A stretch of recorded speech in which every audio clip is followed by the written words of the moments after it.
Lucas, 15 ans, était un champion, mais pas dans la discipline qu'il aurait souhaité.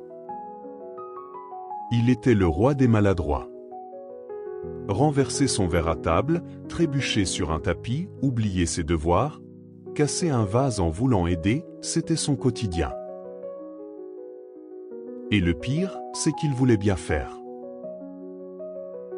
Ses parents, bien que patients, laissaient parfois échapper des soupirs ou des regards déçus. Ils ne lui reprochaient rien directement, mais Lucas voyait bien qu'il n'était pas le fils modèle. Il rêvait d'un jour où il pourrait les rendre fiers. Un matin, en entendant son père parler d'un tournoi d'échecs qu'il regardait à la télé et sa mère admirer des enfants jouant du piano, Lucas décida qu'il devait se trouver un talent. Quelque chose pour impressionner ses parents.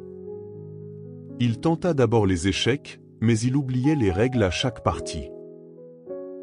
Il s'inscrivit à des cours de piano, mais ses doigts semblaient être faits de spaghettis trop cuits.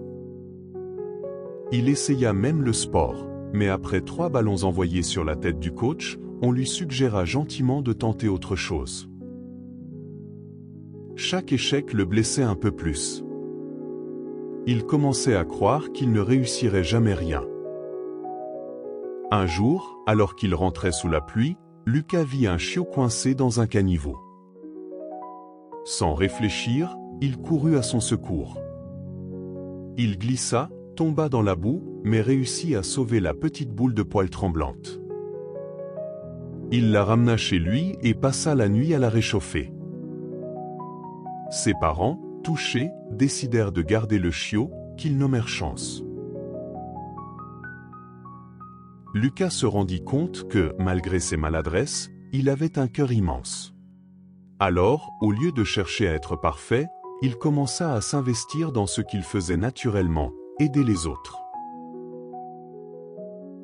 Il devint bénévole dans un refuge animalier, et son empathie et sa patience firent de lui un membre précieux.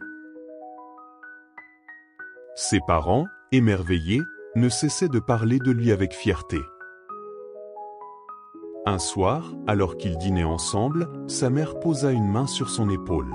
« Lucas, on voulait te dire à quel point on est fiers de toi. » Mais, je ne suis pas un champion d'échecs, ni un pianiste, ni un grand sportif. Son père sourit.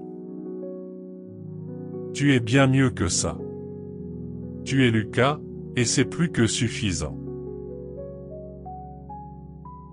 Ce soir-là, pour la première fois, Lucas se sentit vraiment fier de lui. Parce que la vraie réussite, ce n'était pas d'être parfait, mais d'être soi-même.